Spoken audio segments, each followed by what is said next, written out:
जय हिंद दोस्तों। आप सभी का स्वागत है हमारे इस YouTube channel SSC infinity academy में। तो पिछले क्लास में हम लोगों ने दोस्तों इलेक्ट्रिसिटी से सारे कंसेप्ट को कंप्लीट कर चुके हैं। तो आज हम लोग दोस्तों ऊष्मा एवं तापमान से संबंधित कंसेप्ट को देखेंगे।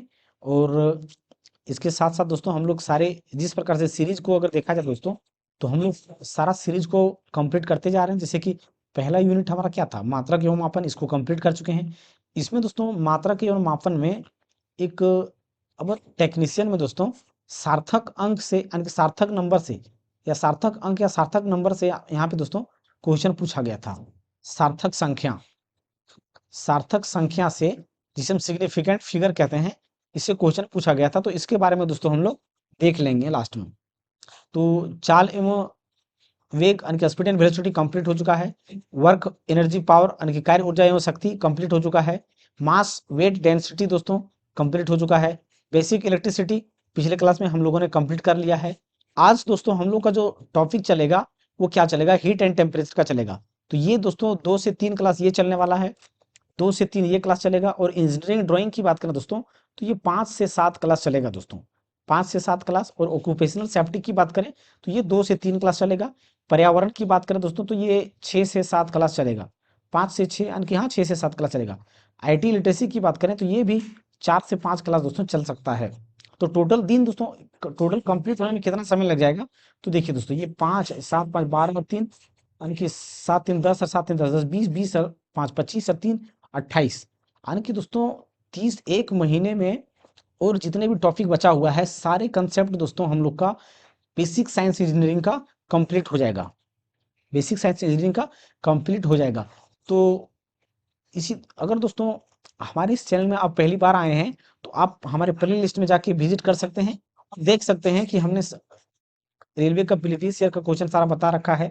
और जैसा कि दोस्तों एएलपी सी अबर ग्रुप डी भी ग्रुप डी का नोटिफिकेशन दोस्तों 23 जनवरी को आने वाला है। 23 जनवरी से एग्जाम का फॉर्म भरने भी स्टार्ट हो जाएगा। तो हम लोग क्या करेंगे दोस्तों, जो ग्रुप डी से साइंस का, साइंस में दोस्तों देखिए दोस्तों, जैसे कि हम अगर बात करें, जैसे कि देखिए दोस्तों, हम बात करें एनटीपीसी का या एएलपी का या जेई का या तो फिर टेक्नीशियन का, तो एनटीपीसी में दोस्तों लगभग 20 क्वेश्चन साइंस रहता है। एएलपी की बात करें तो एएलपी में दोस्तों हम लोग का फर्स्ट स्टेज में कितना था, 20 नंबर के लगभग था। जेई में भी दोस्तों 25 के आसपास है। और टेक्नीशियन में भी दोस्तों इसमें 40 नंबर के आसपास था। लेकिन दोस्तों ग्रुप डी की बात करें तो ग्रुप डी में भी कितने नंबर का होता है, लेकिन ग्रुप डी की बात करें दोस्तों, ग्रुप डी में, तो ग्रुप डी में साइंस कितने नंबर का होता है, 25 नंबर का होता है। लेकिन देखिए दोस्तों 25 नंबर का तो होता है इसमें, लेकिन इसमें दोस्तों कुछ हाई लेवल का क्वेश्चन पूछा जाता है। अगर एनटीपीसी की बात करें तो इसमें नॉर्मल साइंस पूछा जाता है, एएलपी में भी नॉर्मल साइंस पूछा जाता है, जेई में भी जो साइंस पूछा जाता है सब सीबीटी 1 की बात कर रहे हैं दोस्तों हम, तो इसमें भी नॉर्मल, इसमें भी नॉर्मल। लेकिन दोस्तों ग्रुप डी जो है ये सबसे लोवेस्ट ग्रेड का जॉब माना जाता है। लेकिन अगर साइंस का लेवल अगर देखा जाए दोस्तों, साइंस का लेवल देखा जाए ग्रुप डी में, तो ये दोस्तों बहुत हाई लेवल का पूछा जाता है और हार्ड लेवल का पूछा जाता है इसमें, क्योंकि इसमें न्यूमेरिकल दोस्तों बहुत टफ से टफ न्यूमेरिकल पूछा जाता है। तो दोस्तों ग्रुप डी के लिए दोस्तों हम लोग क्या करेंगे, साइंस का क्लास शुरू करेंगे। और बेसिक से दोस्तों हम इसे एडवांस लेवल तक साइंस को लेकर के जाएंगे। और बेसिक से साइंस एडवांस लेवल तक जाएंगे। या तो दोस्तों मैं दो चीज कर सकता हूँ दोस्तों, या तो मैं ग्रुप डी का 2022 में जितने भी क्वेश्चन सेट पूछा गया है वो सारे सेट का सॉल्यूशन करवाऊंगा। या तो मैं दोस्तों ग्रुप डी का जो बेसिक से साइंस क्लास है वो लेके चलूंगा। तो दो चीज, दो में से दोस्तों एक ही चीज करूंगा। तो कमेंट कर कीजिएगा दोस्तों, जैसा होगा वैसे क्लास को शुरू करेंगे। तो आज हम लोग यहाँ पे दोस्तों हीट एंड टेम्परेचर का क्लास को देखेंगे। तो चलिए दोस्तों क्लास को शुरू करते हैं। तो सबसे पहले हम लोग आज यहाँ पे जानेंगे दोस्तों कि हीट क्या होता है। क्या जानेंगे कि हीट क्या होता है। तो देखिए दोस्तों हीट की बात करें तो हीट हम क्या जानते हैं कि उष्मा ऊर्जा का एक रूप है जो तापमान के अंतर के कारण प्रवाहित होता है। या तो देखिए दोस्तों हीट हम क्या जानते हैं, जैसे कि हीट, देखिए हीट हमारा क्या है, एक एनर्जी का फॉर्म है। ये क्या है, एनर्जी का फॉर्म है। क्या है, ऊष्मा हमारा क्या है, एक एनर्जी का फॉर्म है। ये क्या है, उष्मा हमारा एनर्जी का फॉर्म है जिससे हमें गर्माहट का एहसास होता है। और जब भी अगर एनर्जी हीट उष्मा की बात करें दोस्तों, तो उष्मा हम किसे कहते हैं, जैसे कि उष्मा हमारा देखिए ये क्या है, एक गर्म कोई वस्तु है और ये क्या है, ठंडा कोई वस्तु है। तो इसके बीच में अगर इसमें दोस्तों मान लेते हैं कि 50 डिग्री सेल्सियस है और ये क्या है 30 डिग्री सेल्सियस तक है, तो और ये दोनों क्या है दोस्तों संपर्क में आएगा, तो इसका तापमान क्या होगा, इसमें ट्रांसफर हो जाएगा, इसका हीट क्या होगा दोस्तों, इसमें ट्रांसफर हो जाएगा और तब तक ट्रांसफर होता रहेगा जब तक कि इसका तापमान दोनों का बराबर ना हो जाए। तो हीट मेनली क्या है दोस्तों, एक ऊर्जा का ही फॉर्म है। क्या है, ऊर्जा का फॉर्म है। या तो देखिए दोस्तों, उष्मा एक पदार्थ के परमाणु या अणुओं के कुल गतिज ऊर्जा का एक माप है। देखिए दोस्तों, जैसे कि यहाँ पे देखिए ये क्या है, कोई सिगड़ी है, जैसे दोस्तों सिगड़ी जिसमें आग जलाया जाता है, तो यहाँ पे ये सिगड़ी में आग जलाया गया है। तो आग जब जलाया जाता है तो आग, ये उष्मा निकलता है इससे। तो उष्मा जो निकलता है, तो जहाँ पे जलता है वहां पे क्या होता है, पूरा हीट होता है वो। तो जो हीट यहाँ पे होता है, तो हीट में जलता क्या है, कुछ तो जो चीज जलता है तो उसमें कुछ तो अणु होगा, मॉलिक्यूल होगा। जैसे लकड़ी जल रहा था, लकड़ी का मॉलिक्यूल होगा। या तो दोस्तों कोई लोहा है, ये लोहा गर्म हो रहा है, तो ये गर्म बहुत ज्यादा गर्म हो रहा है, तो इसमें भी तो हीट आ गया, गर्म हो गया, इसका मतलब इसमें भी उष्मा है, उष्मा एनर्जी है। तो उष्मा एनर्जी है, तो उष्मा एनर्जी क्यों है इसमें, क्योंकि इसके अंदर जो मोलिक्यूल होता है या अणु होता है या फ्री इलेक्ट्रॉन होता है, अगर धातु है तो फ्री इलेक्ट्रॉन भी होगा। तो जो अणु या मोलिक्यूल होता है वो मूवमेंट करता है, ये मूव करने लगता है, हीट होता है तो ये मूव करने लगता है। तो जब ये मूव, यहाँ पे दोस्तों जो अणु या मोलिक्यूल जो भी होता है, कोई इस लोहे का पार्टिकल का ये मूव करता है, तो मूव करने के कारण उसमें क्या होता है, गतिज ऊर्जा आ जाता है। कोई भी वस्तु, हम पिछले क्लास में दोस्तों पढ़ चुके हैं स्पीड एंड वेलोसिटी में, कि मास विद डेंसिटी में, या तो जो एनर्जी से संबंधित था, तो उसमें हम लोगों ने क्या देखा कि जो वेलोसिटी या मूवमेंट के कारण जो होता है उसमें गतिज ऊर्जा होता है। तो इसमें ही टोटल गतिज ऊर्जा का एक माप होता है, उष्मा जो जो होता है, टोटल गतिज ऊर्जा का माप होता है। तो ये क्वेश्चन दोस्तों डायरेक्ट पूछा जाता है और ये पूछा भी गया है कि कुल गतिज ऊर्जा का माप किसे कहा जाता है, तो उष्मा को कहा जाता है। किसे कहा जाता है, हीट यानी कि उष्मा को कहा जाता है, हीट यानी कि उष्मा को कहा जाता है। अब देखिए दोस्तों, अब उष्मा की बात करें तो उष्मा को किस में मापा जाता है, तो जूल में मापा जाता है या तो कैलोरी में मापा जाता है, जूल में मापा जाता है या तो कैलोरी में मापा जाता है। तो ये हमारा दोस्तों उष्मा का इंट्रोडक्शन हो गया। अब हम लोग दोस्तों यहाँ पे हम आगे हमारा क्या होगा, टेम्परेचर के बारे में जानेंगे। क्या जानेंगे, टेम्परेचर के बारे में जानेंगे, यानी कि तापमान हमारा दोस्तों क्या है। तापमान एक पदार्थ के गर्म या ठंडा होने की डिग्री को मापता है। यानी कि तापमान हमें क्या बताता है कि कोई वस्तु गर्म है, कितना गर्म है या कितना ठंडा है। यानी कि हॉटनेस, हॉटनेस और कोल्डनेस को बताता है कि कोई वस्तु कितना गर्म है या कितना ठंडा है। उसको मापते हैं जब हम उसमें थर्मामीटर से लगाते हैं या मापते हैं, तो हम क्या पाते हैं कि उसका तापमान, उसमें तापमान शो करता है कि क्या है, कितना तापमान है। तो वो क्या बताता है कि गर्म कितना है या कितना ठंडा है, ये बताता है तापमान हमें। तो देखिए दोस्तों, हमने क्या पढ़ा कि जो हीट होता है, हीट जो होता है वो टोटल काइनेटिक एनर्जी होता है। क्या होता है, टोटल काइनेटिक एनर्जी होता है, टोटल काइनेटिक एनर्जी होता है। लेकिन दोस्तों जो टेम्परेचर की बात करें, टेम्परेचर, तो टेम्परेचर जो हमारा होता है दोस्तों, वो एवरेज काइनेटिक एनर्जी के माप के बराबर होता है। एवरेज काइनेटिक एनर्जी के माप के क्या होता है, बराबर होता है, एवरेज काइनेटिक एनर्जी। तो ये बात याद रखिएगा कि तापमान की बात करें तो तापमान क्या हमारा होता है, औसत गतिज ऊर्जा, यानी कि एवरेज, एवरेज काइनेटिक एनर्जी होता है। और हीट जो होता है वो टोटल काइनेटिक एनर्जी का फॉर्म होता है। क्या होता है, टोटल काइनेटिक एनर्जी का फॉर्म होता है। अब अगर इसकी बात करें दोस्तों, टेम्परेचर को मापने की बात करें, तो टेम्परेचर को किस में मापा जाता है, टेम्परेचर को किस में मापा जाता है, तो टेम्परेचर जो हमारा होता है दोस्तों, या तो इसे हम एसआई यूनिट की बात करें तो केल्विन में मापा जाता है, या तो इसे सेल्सियस में मापा जाता है, या तो दोस्तों इसे फ़ारेनहाइट में मापा जाता है। क्या होता है, फ़ारेनहाइट में भी मापा जाता है। तो इसे 3 स्केल से मापा जाता है। आगे अब हम दोस्तों इसके विभिन्न प्रकार के को भी देखेंगे। तो अगला टॉपिक हमारा क्या है दोस्तों, तापमान का माप, तापमान का माप। अब देखिए दोस्तों, यहाँ पे हम क्या जानेंगे दोस्तों, कि तापमान का माप क्या है। तापमान का माप मेजरमेंट ऑफ टेम्परेचर। तो टेम्परेचर को पीछे हमने क्या देखा दोस्तों, या तो उसे केल्विन में मापा जाएगा, या तो सेल्सियस में मापा जाएगा, या तो फ़ारेनहाइट में मापा जाएगा, या तो फ़ारेनहाइट में मापा जाएगा। लेकिन दोस्तों इसमें क्या होता है, हर एक ये सेल्सियस केल्विन कहने का मतलब दोस्तों, केल्विन ने एक अलग मापक खोजा है, सेल्सियस ने एक अलग मापक दिया। सेल्सियस केल्विन क्या है, ये साइंटिस्ट का नाम है जिन्होंने क्या किया था, खोज किया था, जिन्होंने क्या किया था, मेजरिंग इंस्ट्रूमेंट का यानी टेम्परेचर मापने का अंतर को खोजा था। तो फॉरेनहाइट स्केल में मापेंगे तो ये तीनों ने अलग अलग बात बताया, तीनों ने क्या किया, अलग अलग मेजरमेंट को बताया। तो देखिए सबसे पहले अगर हम केल्विन की बात करें तो केल्विन में इन्होंने कहा दोस्तों, केल्विन के मापक के अनुसार, केल्विन के मापक के अनुसार क्या है कि इसका जो बॉइलिंग पॉइंट होगा, केल्विन के अनुसार जो बॉइलिंग यानी कि पानी जो बॉयल होगा वो कितना में बॉयल होगा, तो 373 केल्विन में होगा। ये केल्विन क्यों रखा है, इस साइंटिस्ट का नाम है तो इसलिए केल्विन रख दिया। अब सेल्सियस की बात करें दोस्तों, तो सेल्सियस का जो बॉइलिंग पॉइंट होगा वो कितना होगा, 100 डिग्री सेल्सियस होगा। क्या होगा, 100 डिग्री सेल्सियस होगा। और ये फ़ारेनहाइट की बात करें दोस्तों, तो इन्होंने कहा कि जो 212 फ़ारेनहाइट पे हमारा वाटर जो होगा बॉयल होना शुरू हो जाएगा। लेकिन देखिए दोस्तों ये तीनों का तापमान क्या है, एक ही है, तापमान यूनिट क्या है, अलग अलग है। लेकिन यहाँ पे बेसिकली यहाँ पे 373 की केल्विन की बात करें या तो 100 डिग्री सेल्सियस की बात करें या तो 212 फ़ारेनहाइट की बात करें, तो यहाँ पे क्या हो रहा है, वाटर जो है बॉयल हो रहा है, पानी क्या हो रहा है, यहाँ पे उबल रहा है, बॉयल हो रहा है। यहाँ पे क्या हो रहा है, पानी उबल रहा है।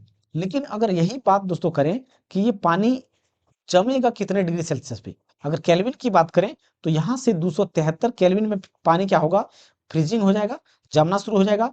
और सेल्सियस में बात करें, अगर 0 डिग्री सेल्सियस है तो पानी जम जाएगा। और अगर फ़ारेनहाइट की बात करें तो 32 फ़ारेनहाइट होगा तो पानी क्या होगा, जम जाएगा, पानी क्या होगा, जम जाएगा, यानी कि फ्रीज कर जाएगा, पानी क्या होगा, फ्रीज फ्रीज कर जाएगा। अब देखिए दोस्तों अगर इससे नीचे चला जाएगा, अगर 0 केल्विन आ गया या माइनस माइनस 273 केल्विन आ गया, सेल्सियस आ गया, या फ़ारेनहाइट में 459 फ़ारेनहाइट आ गया, तो ये क्या होगा, एब्सोल्यूट जीरो कहलाएगा। ये तापमान नीचे वाला सारा क्या कहलाएगा, एब्सोल्यूट जीरो। अगर 0 केल्विन बोलेंगे तब भी absolute zero, minus 273 degree Celsius बोलेंगे तब भी एब्सोल्यूट जीरो, अगर माइनस 459 फ़ारेनहाइट बोलेंगे तब भी एब्सोल्यूट जीरो। यानी कि यहाँ पर जो तापमान होगा सब आपस में क्या होगा, बराबर होगा। क्या होगा, बराबर होगा। अगर यहाँ पे तापमान होगा तो यहाँ पे भी क्या होगा, आपस में सब बराबर होगा। और यहाँ पे भी बात करें तो यहाँ पे भी क्या होगा, सब आपस में बराबर होगा। अब देखिए दोस्तों ये 310 केल्विन क्या है, जैसे कि ह्यूमन बॉडी के टेम्परेचर की बात करते हैं, एक सामान्य मनुष्य का जो तापमान होता है वो कितना होता है, अगर डिग्री सेल्सियस में मापते हैं तो 37 डिग्री सेल्सियस होता है। लेकिन यही अगर फ़ारेनहाइट पे मापते हैं तो 98 फ़ारेनहाइट होता है। ये सामान्य मनुष्य की बात करते हैं। अगर 105 डिग्री से ऊपर तापमान चला जाएगा तो तभी मनुष्य का जीवन जीवित रहना संभव संभव नहीं है।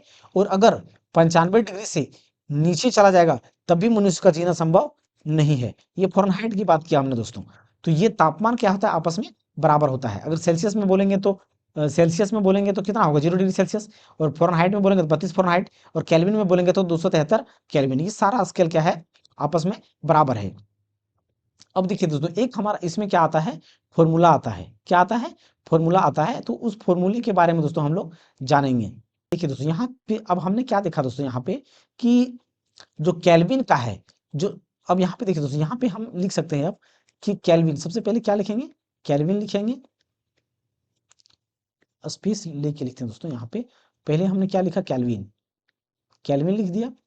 फिर यहाँ पे हम क्या लिखेंगे दोस्तों, सेल्सियस, सेल्सियस लिखा।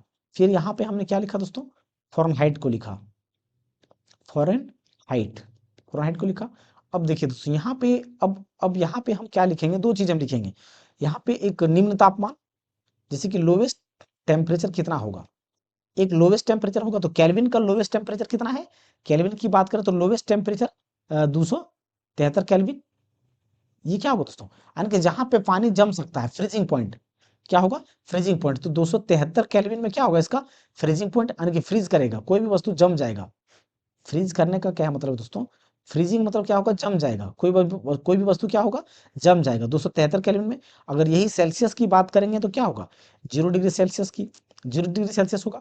और फ़ारेनहाइट की बात करेंगे तो 32 फ़ारेनहाइट होगा, 32 फ़ारेनहाइट होगा। लेकिन अगर हम दोस्तों इसकी उच्चतम तापमान की बात करें कि वाटर जहाँ पे बॉयल करना शुरू हो जाएगा, वाटर जहाँ से, पानी जहाँ से बॉइल्स करना शुरू हो जाएगा, उबलना या खौलना शुरू हो जाएगा, तो केल्विन में कितना होगा, 373 केल्विन। और सेल्सियस में 100 डिग्री सेल्सियस, और फ़ारेनहाइट में 212 फ़ारेनहाइट, 212 फ़ारेनहाइट, 212 फ़ारेनहाइट। अब इसके बीच में दोस्तों ये सेल्सियस में क्या रिलेशन होता है, केल्विन और सेल्सियस के बीच में क्या रिलेशन होता है, या तो फिर केल्विन के साथ फ़ारेनहाइट में क्या रिलेशन होता है, या फ़ारेनहाइट का सेल्सियस के साथ क्या रिलेशन होता है, ये सारी चीज़ों को दोस्तों हम लोग देखेंगे। तो यहाँ पे दोस्तों क्या है, relation between temperature scale, relation between temperature scale. तो देखिए दोस्तों, सबसे पहले अगर हम यहाँ पे क्या देखा हम लोगों ने कि जो केल्विन का है, केल्विन का जो तापमान है वो कितना है, लोवेस्ट टेम्परेचर कितना है, यानी कि कितना माप सकता है, ये 373 अधिकतम माप सकता है। ये केल्विन कितना माप सकता है, अधिकतम तापमान की बात करें दोस्तों केल्विन में, तो ये कितना माप सकता है, अधिकतम 200 सॉरी 373 केल्विन माप सकता है, बॉयल करेगा इतना केल्विन में। तो यहाँ पे हम क्या करेंगे, केल्विन में हाईएस्ट यानी कि केल्विन माइनस लोवेस्ट इसका कितना है, लोवेस्ट 273 केल्विन, 200 क्या होता है 73 केल्विन, तो के माइनस 273 अपॉन, फिर यहाँ पे हमारा मैक्सिमम इसका क्या है, यानी कि जहां से वाटर बॉयल होता है, तो 373 माइनस 273 केल्विन।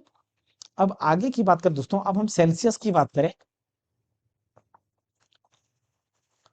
अगर अब हम दोस्तों सेल्सियस की बात करें, तो सेल्सियस अधिकतम कितना माप सकता है सेल्सियस में, तो सेल्सियस अधिकतम सबसे पहले लोवेस्ट को, तो लोवेस्ट कितना माप सकता है 0 डिग्री सेल्सियस, यानी कि बॉयल करना शुरू हो जाएगा, सॉरी फ्रीज करना शुरू हो जाएगा 0 डिग्री सेल्सियस पर।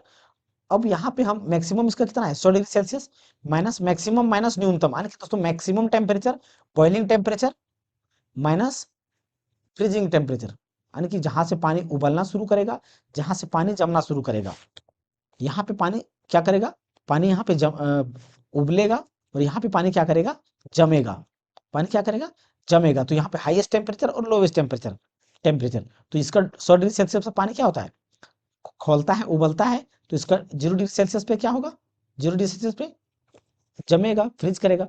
अब यहाँ पे फ़ारेनहाइट की बात करें, तो फ़ारेनहाइट में न्यूनतम यानी कि सबसे कम तापमान जहाँ पे पानी जमता है वो क्या होता है, 32 फ़ारेनहाइट होता है, बट्टा इसका मैक्सिमम टेम्परेचर कितना है 212 फ़ारेनहाइट तक यहाँ पे पानी क्या करेगा, उबलना शुरू कर देगा, माइनस इसका न्यूनतम तापमान क्या होगा, न्यूनतम तापमान। अब इसी में दोस्तों एक हमारा और होता है, एक स्केल क्या होता है और होता है, और वो क्या है, र्यूमर, वो क्या होता है, र्यूमर। तो र्यूमर का अधिकतम न्यूनतम तापमान दोस्तों 0 होता है, और मैक्सिमम जो तापमान होता है वो 80 होता है, मैक्सिमम तापमान कितना होता है 80 होता है। तो यहाँ पे इस प्रकार से हो गया।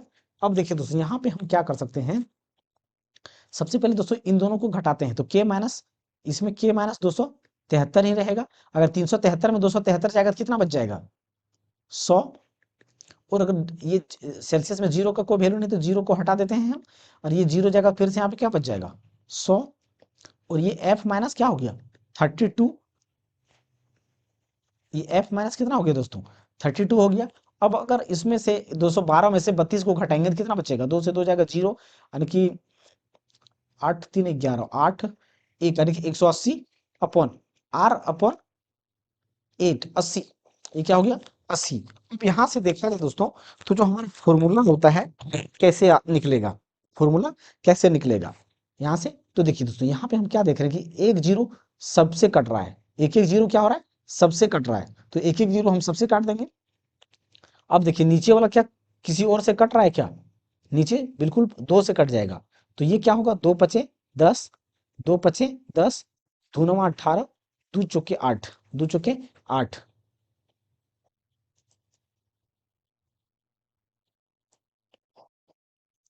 2 चौके 8। तो यहाँ पे हमारा एक फॉर्मूला क्या निकल करके आएगा दोस्तों, के minus 273 upon 5 equal to degree celsius upon 5 equal to F minus 32,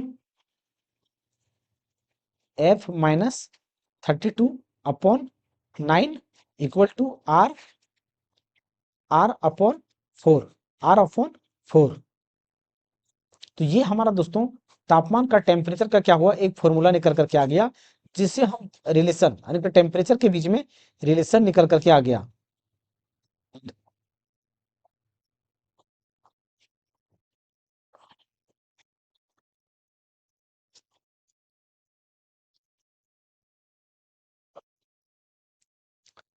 तो ये हमारा क्या हो गया दोस्तों, आपस में एक रिलेशन निकल करके आ गया, रिलेशन निकल करके आया। अब देखिए दोस्तों, अब इसमें से होता क्या है कि अगर सेल्सियस की हमारा अगर केल्विन में मान दिया गया है और हमें पूछा जाएगा, केल्विन में कोई मान दिया गया है या किसी का वैल्यू दिया गया है और हमें सेल्सियस में पूछा जाएगा, तो हम क्या करेंगे, इन दोनों का यानी कि इन दोनों का तुलना करेंगे, यानी कि इससे इससे हम निकालेंगे। अगर केल्विन दिया है, फारेनहाइट के बारे में पूछा जाएगा तो हम फारेनहाइट का इस्तेमाल करेंगे, और अगर र्यूमर दिया हुआ है तो इससे हम तुलना करेंगे। यानी कि यहाँ पे दोस्तों जो देगा, जिसके बारे में देगा उसको यहाँ पे रख देंगे और इसके साथ में क्या करेंगे, जिसके बारे में पूछा जाएगा उसको निकाल देंगे। जैसे कि देखिए दोस्तों, यहाँ पे एक क्वेश्चन को हम करके देखते हैं। सबसे पहले या तो यहाँ पे इसको अलग अलग तरीके से लिख सकते हैं, जैसे कि k माइनस 273 अपॉन 5, और ये सेल्सियस की तुलना में करेंगे तो ये अलग फॉर्मूला यहाँ पे निकल करके आ जाएगा, यानी कि ये इससे तुलना करेंगे तो ये फॉर्मूला निकल करके आएगा। और अगर केल्विन को केल्विन माइनस 273 अपॉन 5 फ़ारेनहाइट से तुलना करेंगे तो F माइनस 32 अपॉन 9 ये हमारा निकल करके आ जाएगा, ये फॉर्मूला निकल करके आएगा, निकल करके आएगा। अगर हम दोस्तों केल्विन का र्यूमर से कर सकते हैं, र्यूमर का दोस्तों ज्यादा नहीं पूछा जाता है, लेकिन इन तीनों का अधिक से अधिक पूछा जाता है। तो यहाँ पे सेल्सियस अपॉन 5 अपॉन 5 और ये F माइनस 32 9, तो यहाँ से एक रिलेशन इस प्रकार से निकाल सकते हैं, हम इस प्रकार से निकाल सकते हैं। तो ये तीन फॉर्मूला हो गया। अब देखिए दोस्तों, यहाँ पे हमारा क्वेश्चन इस प्रकार से पूछा जाता है कि अगर 50 डिग्री सेल्सियस दिया गया है तो फ़ारेनहाइट में क्या होगा, डैश फ़ारेनहाइट में क्या होगा। तो देखिए दोस्तों, अगर फ़ारेनहाइट की बात कर रहा है, ये हमारा किस में दिया, डिग्री सेल्सियस में दिया फ़ारेनहाइट की, तो हम यहाँ पे इसका इस्तेमाल करेंगे। क्या करेंगे, हम इसका इस्तेमाल करेंगे, यानी कि सी के जगह पर कितना है, सेल्सियस में कितना दिया गया है 50, यानी कि 50 upon 5 equal to F minus 32 upon 9 9, तो यहाँ पे कितना हो जाएगा, ये 5 का 5 5 दे 50, यानी कि 9 10 है, 9 दे 90, और ये माइनस में है बराबर के उस पर जाएगा तो क्या होगा प्लस में, यानी कि फ़ारेनहाइट में कितना आ जाएगा 2 9 3 12, यानी कि 122 फ़ारेनहाइट निकल करके आ जाएगा, 122 फ़ारेनहाइट निकल करके आएगा। तो ये रिलेशन को दोस्तों याद रखिएगा, ये रिलेशन को याद रखिएगा। या तो देखिए दोस्तों, इतना रिलेशन याद करने की जरूरत नहीं है, सिर्फ एक ये हमने जो बताया दोस्तों, ये इसको सिर्फ याद कर लीजिए, क्योंकि एक ही से बाकी जिसके बारे में पूछा जाएगा तो उसका हम रिलेशन तुलना करके आराम से निकाल सकते हैं, जिसके बारे में पूछा जाएगा।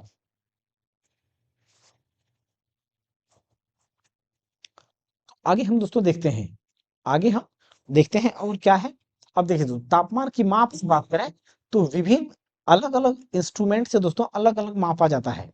क्या है, अलग अलग मापा जाता है। जैसे कि देखिए, ये हमारा क्या है, मेजरिंग इंस्ट्रूमेंट है, ये क्या है, मेजरिंग इंस्ट्रूमेंट है, ये हमारा दोस्तों मेजरिंग इंस्ट्रूमेंट है। तो ये हमारा क्या है, मेजरिंग इंस्ट्रूमेंट, और ये हमारा क्या है, टेम्परेचर रेंज, यानी कि अलग अलग तापमान मापने का अंतर है। कोई कम तापमान मापता है, कोई अधिक तापमान मापता है, कोई कोई माइनस में मापता है, कोई प्लस में मापता है। तो इससे अलग अलग इंस्ट्रूमेंट के बारे में जो क्वेश्चन पूछा जाता है वो हम लोग देखेंगे। तो देखिए, तो ये दोनों हमारा जो है दोस्तों, हाइड्रोजन गैस या नाइट्रोजन गैस, ये इसको इन दोनों को हम क्या बोलेंगे, gas thermometer, gas thermometer, gas thermometer, gas thermometer हम बोलेंगे ये दोनों को, क्योंकि इसमें भी गैस का इस्तेमाल करते हैं, इसमें भी गैस का इस्तेमाल करते हैं। लेकिन दोस्तों, इसमें टेम्परेचर रेंज का अलग अलग रेंज में मापता है। अगर हम दोस्तों यहाँ पे हाइड्रोजन गैस थर्मोमीटर की बात करें तो ये -200 डिग्री सेल्सियस से 500 डिग्री सेल्सियस तक मापता है, और नाइट्रोजन गैस थर्मोमीटर की बात करें तो -150 से लेकर के प्लस 600 डिग्री सेल्सियस के आसपास मापता है। ये दोस्तों लगभग रेंज इसके आसपास होता है, कभी 200 डिग्री सेल्सियस से लेकर के 600 डिग्री सेल्सियस भी दे देता है। तो ये दोस्तों यहाँ पे कभी कभी वेरी कर सकता है। अब अल्कोहल थर्मोमीटर की बात करें दोस्तों, तो ये -200 डिग्री सेल्सियस से 78 डिग्री सेल्सियस तक माप सकता है। देखिए दोस्तों, कभी कभी ये रेंज इस प्रकार से, इसका रेंज जो है वो देता है कितना, -114 डिग्री सेल्सियस में, ये 2 इतना से लेकर के 75 डिग्री सेल्सियस, 75 डिग्री सेल्सियस ये रेंज भी कभी कभी देता है। किसके लिए, अल्कोहल थर्मोमीटर, किसके लिए, अल्कोहल थर्मोमीटर की यहाँ पे हम बात कर रहे हैं, ये वाला -114 से लेकर के 75 डिग्री सेल्सियस तक। अब एच जी यानी कि थर्मोमीटर दोस्तों, जो हमें क्या कहते हैं, जिसको हम पारा कहते हैं, एच जी मतलब क्या, पारा, एच जी थर्मोमीटर यानी कि पारा थर्मोमीटर, जिससे दोस्तों हम लोग मनुष्य का तापमान मापते हैं, जिससे हम क्या करते हैं, मनुष्य का तापमान मापते हैं कि किसी को बुखार हुआ है या नहीं हुआ है, तो इसको हम माप सकते हैं थर्मामीटर से। ये थर्मामीटर दोस्तों हमारा क्या, ये डिग्री सेल्सियस में है। थर्मामीटर हमारा फॉरेनहाइट स्केल में भी होता है, तो ये इसके थ्रू से माप सकते हैं। तो ये हमारा क्या हो गया, डिग्री सेल्सियस में, यानी कि -37 डिग्री सेल्सियस से 356 डिग्री सेल्सियस तक माप सकता है HG थर्मोमीटर। अब देखिए दोस्तों, सबसे इंपॉर्टेंट की बात करें दोस्तों, यहाँ पे कौन हो जाता है सबसे इंपॉर्टेंट, वो कौन सा है, पायरोमीटर। क्या है, पायरोमीटर। तो पूछा जाता है कि पायरोमीटर की सबसे अधिकतम तापमान मापने वाला कौन सा इंस्ट्रूमेंट है, तो पायरोमीटर। ये कितना से कितना माप सकता है, 3000 डिग्री सेल्सियस से 4000 डिग्री सेल्सियस। ये 4000 तो यहाँ पे लिखा हुआ दोस्तों, लेकिन ये 5 से 6000 डिग्री सेल्सियस के आसपास भी माप सकता है। ये रेंज बढ़ जाता है पायरोमीटर से, ये रेंज क्या होता है, बढ़ जाता है। क्या होता है, ये रेंज बढ़ जाता है। तो ये देखिए दोस्तों, ये हमारा गैस का था, इसको हम कह सकते हैं लिक्विड थर्मोमीटर। और ये हमारा क्या होता है, सॉलिड थर्मोमीटर कह सकते हैं, पायरोमीटर को सॉलिड भी कह सकते हैं। तो ये पायरोमीटर हमारा दोस्तों पूछा जाता है, और ये पूछा भी गया है कि सबसे अधिक तापमान मापने वाला इंस्ट्रूमेंट कौन सा है, तो पायरोमीटर। क्या है, पायरोमीटर। अगला टर्म क्या है हमारा दोस्तों, अगला कंसेप्ट हमारा क्या कहता है, यानी कि दोस्तों basic of heat transfer. Basic of heat transfer.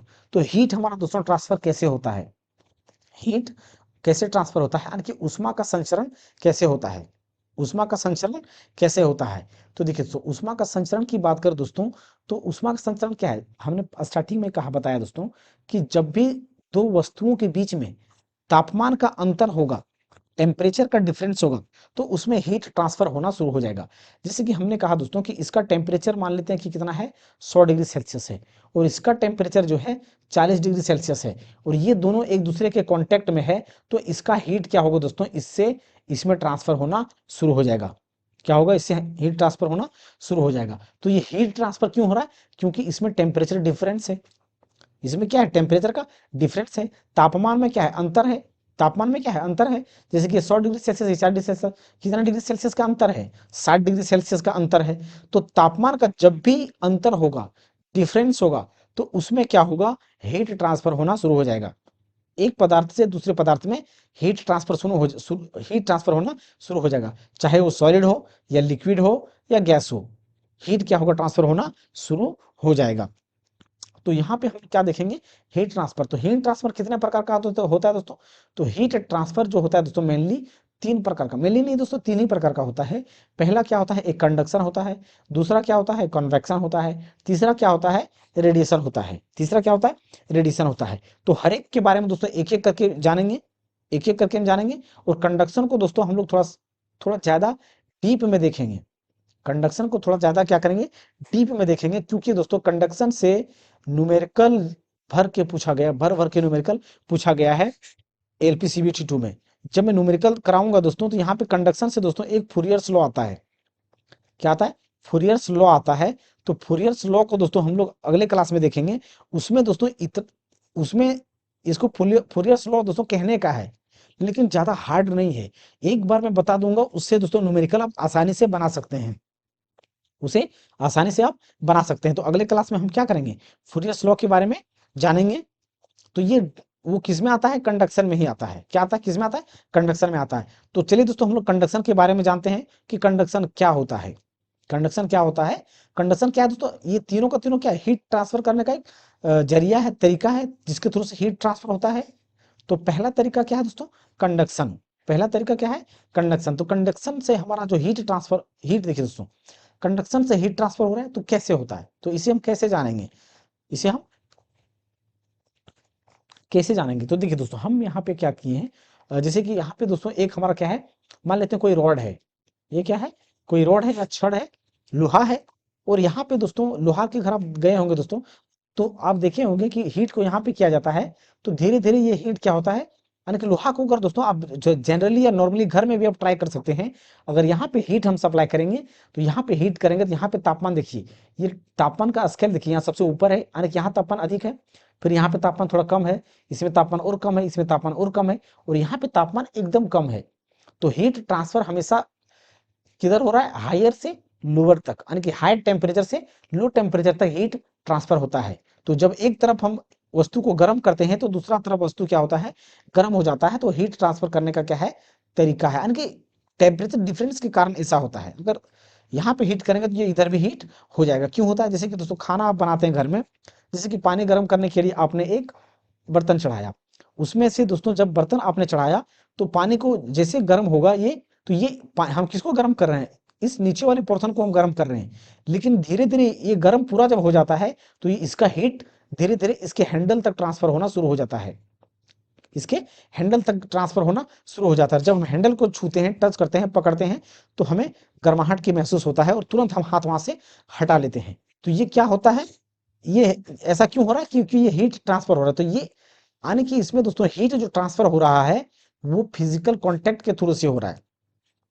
यानी कि इन दोनों के बीच में टेम्परेचर डिफरेंस है और फिजिकल कांटेक्ट है। फिजिकल कांटेक्ट कहने का मतलब दोस्तों भौतिकीय संपर्क में है। क्या है? भौतिकीय संपर्क में है। तो इसमें देखिए दोस्तों, अब हीट ट्रांसफर होने की बात करें दोस्तों, तो जैसे ये लोहा है, तो क्या यहाँ का एक पार्टिकल है, यहाँ का पार्टिकल है, यहाँ भी लोहा में हर एक का क्या होगा? अणु होगा, पार्टिकल होगा। तो ये पार्टिकल क्या, ये पार्टिकल उठ के आगे जाता है क्या? नहीं। ये जब हीट एनर्जी हीट करेंगे तो यहाँ का जो अणु होगा या पार्टिकल होगा, कण होगा, ये वाइब्रेट करना शुरू कर देगा। और जैसे ये वाइब्रेट करना शुरू करेगा, कंपन करना शुरू करेगा, तो इसमें हीट एनर्जी आएगा। और जो हीट एनर्जी आएगा, तो ये हीट एनर्जी ये वाइब्रेट करके आगे नहीं जाएगा, सिर्फ ये अपने ही स्थान पे ही वाइब्रेट करेगा। और इसके ये वाइब्रेट होने के साथ साथ इसको भी वाइब्रेट करेगा, तो ये भी गर्म हो जाएगा। अब इसको वाइब्रेट करेगा तो ये भी गर्म हो जाएगा। तो यहाँ से सिर्फ हीट ट्रांसफर होता है, मोलिक्यूल और अणु ट्रांसफर नहीं होता है। अणुओं का ट्रांसफर नहीं होता है, बल्कि अणुओं के टकराव से हीट ट्रांसफर होता है। इसमें अणुओं के टकराव से हीट ट्रांसफर होता है, तो वो हमारा क्या कहलाता है? कंडक्शन मेथड कहलाता है। कंडक्शन कहलाता है। देखिए दोस्तों, चालन तब होता है जब विभिन्न तापमान पर दो वस्तु एक दूसरे के संपर्क में होते हैं। विभिन्न तापमान मतलब कि यहाँ पे क्या होगा? मान लेते हैं कि 50 डिग्री सेल्सियस होगा, यहाँ पे तापमान 20 डिग्री सेल्सियस होगा। तो ये क्या है? तापमान का अंतर है, डिफरेंस है, जिसकी वजह से क्या होगा? हीट हमारा यहाँ पे ट्रांसफर होगा। हीट क्या होगा? ट्रांसफर होगा। गर्म वस्तु से ठंडी वस्तु तक तब तक ऊष्मा प्रवाह होती है जब तक उन दोनों वस्तुओं का तापमान समान ना हो जाए। तो ये भी हमने बता दिया दोस्तों कि यहाँ पे जैसे कि हमने क्या बताया कि यहाँ पे 50 डिग्री सेल्सियस है और यहाँ पे 20 डिग्री सेल्सियस है। तो इन दोनों का टेम्परेचर डिफरेंस 30 का है, यानी कि इधर से हीट ट्रांसफर होगा और इधर से भी हीट ट्रांसफर होगा। तो इसमें दोनों का तापमान जब तक बराबर नहीं हो जाएगा, तब तक ये हीट क्या होगा? ट्रांसफर करता रहेगा। यानी कि टोटल टेम्परेचर क्या होना चाहिए? बराबर होना चाहिए इस पूरे रॉड का, तब हीट ट्रांसफर होना बंद कर देगा। और इसमें अणुओं के टकराव से हीट ट्रांसफर होता है, ये भी हमने बता दिया। तो ये पूरा प्रोसेस क्या कहलाता है दोस्तों? कंडक्शन कहलाता है। यानी कि इसमें अणुओं का संचरण नहीं करता है, बल्कि अणुओं के कंपन से हीट का ट्रांसफर होता है। अणुओं के या पार्टिकल के कण के कंपन से हीट का ट्रांसफर होता है। अगला हमारा, अब आगे हम क्या देखेंगे दोस्तों? कंडक्शन के बारे में ही जानेंगे। देखिए दोस्तों, कंडक्शन के बारे में हम और क्या क्या जान सकते हैं? जैसे कि सभी धातुएं, जितने भी धातु होते हैं, वो ऊष्मा के सुचालक होते हैं। धातु दोस्तों, कोई भी धातु की बात कर लें, चाहे आयरन की बात करो, सिल्वर की बात करो, गोल्ड की बात करो, कॉपर की बात करो, एल्युमिनियम की बात करो, सारे के सारे धातु जो होता है उसमें ऊष्मा के सुचालक होता है। यानी कि हीट उसमें आसानी से पास कर जाते हैं। हीट उसमें आसानी से पास कर जाता है। जैसे जैसे कि देखिए दोस्तों, ये हमारा कोई बर्तन है, यहाँ पे हीट कर रहे हैं, तो ये हीट हमारा ट्रांसफर कर रहा है। तो ये उष्मा का बर्तन हमारा जो है किसका है? ये बर्तन धातु का ही होगा, या तो उप धातु का भी हो सकता है, एलॉय का हो सकता है। तो ये हीट ट्रांसफर हो रहा है। तो धातु जो भी होता है दोस्तों, उष्मा के सुचालक होता है। जो पदार्थ आसानी से उष्मा का संचालन नहीं करते, उन्हें उष्मा का कुचालक कहा जाता है। जैसे कि देखिए दोस्तों, अब यहाँ पे दोस्तों हम बात कर रहे हैं, जैसे ये हमारा क्या है? फ्राई पैन है, तवा है, जिसपे रोटी बनाते हैं, रोटी बनाते हैं जिसपे। तो ये रोटी बनाने वाला दोस्तों, ये हमारा क्या है? यहाँ पे जब हम हीट करते हैं, यहाँ पे हीट करेंगे तो ये पूरा हीट हो जाएगा हमारा। हीट होने के बाद ये पूरा का पूरा गर्म हो जाता है। तो ये कॉन्टेक्ट में ये हमारा क्या? हैंडल भी है। तो हैंडल के ऊपर दोस्तों एक प्लास्टिक का कवर लगाया जाता है। ये प्लास्टिक का भी हो सकता है, ये लकड़ी का भी हो सकता है, प्लास्टिक का हो सकता है, लकड़ी का हो सकता है, रबड़ का हो सकता है। क्योंकि दोस्तों लकड़ी, प्लास्टिक, रबड़, उष्मा का सारा क्या होता है? कुचालक होता है। उसमें उष्मा पास नहीं करता है, जिसकी वजह से हैंडल जो होता है, चाहे फ्राई पैन का हैंडल हो या तवा का हैंडल हो, दोनों का हैंडल क्या होता है? प्लास्टिक का बनाया जाता है। और ये जो जनरली दोस्तों प्लास्टिक होता है, वो बेकेलाइट का बनाया जाता है। किसका बनाया जाता है? बेकेलाइट का बनाया जाता है। बेकेलाइट का बनाया जाता है। तो लकड़ी हो गया, कागज हो गया, लकड़ी हो गया दोस्तों, चाहे कागज हो गया, चाहे कपास हो गया, ऊन हो गया, कांच हो गया, रबर हो गया, आदि सब क्या है ऊष्मा के कुचालक है। ये सारे के सारे क्या है ऊष्मा के कुचालक हैं। जैसे कि ये हमने प्लास्टिक का रबर बेकेलाइट का देखा, बेकेलाइट का देखा, तो ये भी हमारा क्या है ऊष्मा का कुचालक है। ये क्या है ऊष्मा का कुचालक है, यानी कि दोस्तों इससे हीट हमारा पास नहीं कर सकता है, इसीलिए इसमें दोस्तों हैंडल प्लास्टिक या का रहेगा या तो लकड़ी का रहेगा। अगला हमारा टर्म क्या है दोस्तों, अगला हमारा दोस्तों conduction in metals, conduction in metals and non metals. यानी कि हीट जब ट्रांसफर होगा दोस्तों, तो मेटल में ट्रांसफर अधिक होगा या नॉन मेटल्स में अधिक ट्रांसफर होगा। तो यहाँ पे दोस्तों दो चीज अब बात को ध्यान में रखिएगा। देखिए दोस्तों, पहला चीज जो धातु होता है ना, ये हमारा धातु के लिए है। किसके लिए है? मेटल के लिए। और ये हमारा क्या है? अधातु के लिए, यानी कि नॉन मेटल्स के लिए। ये क्या है? अधातु के लिए यानी कि नॉन मेटल्स के लिए। तो देखिए दोस्तों, दो चीज वजह से जो धातु में हीट ट्रांसफर होता है, वो दो वजह से हीट ट्रांसफर होता है।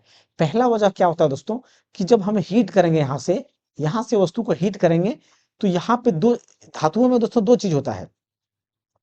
धातु में दो चीज होता है, एक इसके अणु का कंपन से हीट ट्रांसफर करता है, और दूसरा दोस्तों इसमें फ्री इलेक्ट्रॉन्स। ये जो ग्रीन ग्रीन कलर का दिख रहा है, ये ग्रीन ग्रीन कलर का जो दिख रहा है, ये क्या है? फ्री इलेक्ट्रॉन्स है। धातु में क्या है? फ्री इलेक्ट्रॉन्स है। और फ्री इलेक्ट्रॉन्स क्या है दोस्तों, हमने जब इलेक्ट्रिसिटी क्लास किया था उसमें स्टार्टिंग क्लास में हमने बताया था कि किसी भी धातु में जो बाह्यतम कक्षा में इलेक्ट्रॉन होता है, वो जो एक दूसरे से शेयर करता है या तो ट्रांसफर करता है, वो फ्री इलेक्ट्रॉन होता है। तो ये हमारा क्या है? फ्री इलेक्ट्रॉन होता है। तो धातु में हीट ट्रांसफर करने का वजह क्या है? एक वाइब्रेशन की, जो अणुओं का वाइब्रेशन की वजह से, कंपन की वजह से, दूसरा फ्री इलेक्ट्रॉन के मूवमेंट की वजह से। तो इसीलिए धातु में क्या होता है, जो हीट ट्रांसफर होगा वो अधिक होगा। धातु में क्या होगा? हीट ट्रांसफर अधिक होगा, और धातु जो है ऊष्मा का सुचालक होगा। धातु क्या होगा? ऊष्मा का सुचालक होगा। और अधातु की बात करें दोस्तों, अधातुओं में भी हीट ट्रांसफर होता है, लेकिन इसमें सिर्फ अणु का कंपन की वजह से हीट ट्रांसफर होता है। तो धातु में जो हीट ट्रांसफर होगा वो ज्यादा होगा अधातु की तुलना में। तो यहाँ पे क्या होगा दोस्तों, धातु का जो क्या होगा, धातु का उष्मा, धातु क्या होगा दोस्तों, ज्यादा हीट ट्रांसफर करेगा, और अधातु क्या करेगा? कम हीट ट्रांसफर करेगा। आधा तो क्या करेगा? कम हीट ट्रांसफर करेगा। तो यहाँ पे हम लोगों ने दोस्तों हीट के से संबंधित जो भी कंसेप्ट था वो हमने देखा। अगले क्लास में हम दोस्तों क्या करेंगे? हीट ट्रांसफर का और माध्यम को देखेंगे। आज हमने कंडक्शन को कंप्लीट किया है, तो अगले क्लास में हम लोग फूरियर्स लॉ से दोस्तों जो न्यूमेरिकल पूछा गया है, जितने भी न्यूमेरिकल पूछा गया है, वो फूरियर्स लॉ को देखेंगे। या तो दोस्तों कंडक्शन वगैरह देख लेते हैं पहले। पहले दोस्तों हम लोग कंडक्शन कंडक्शन देख लिया, उसके बाद कन्वेक्शन को देखेंगे, जिसके थ्रू से हीट ट्रांसफर होता है, संवहन जिसको कहते हैं, कन्वेक्शन। और तीसरा क्या है दोस्तों? रेडिएशन। तो रेडिएशन को हम तीनों को पहले दोस्तों देख लेते हैं, उसके बाद हम लोग न्यूमेरिकल पे उतरेंगे और सारा न्यूमेरिकल का कंसेप्ट जो भी है वो जानेंगे। तो ये यहीं तक दोस्तों क्लास को वाइंड अप करते हैं। तो आई होप दोस्तों आप सभी को ये वीडियो अच्छा लगा होगा और हेल्पफुल मिलने वाला है दोस्तों। अगर दोस्तों हमारे आप इस चैनल में पहली बार आए तो हमारे इस चैनल को सब्सक्राइब करें, और अगर आप इसका पीडीएफ डाउनलोड करना चाहते हैं तो ये टेलीग्राम का स्कैनर पे स्कैन करके ज्वाइन कर सकते हैं और इसका पीडीएफ डाउनलोड कर सकते हैं। तो थैंक यू दोस्तों, मिलते हैं अगली क्लास में। जय हिंद दोस्तों।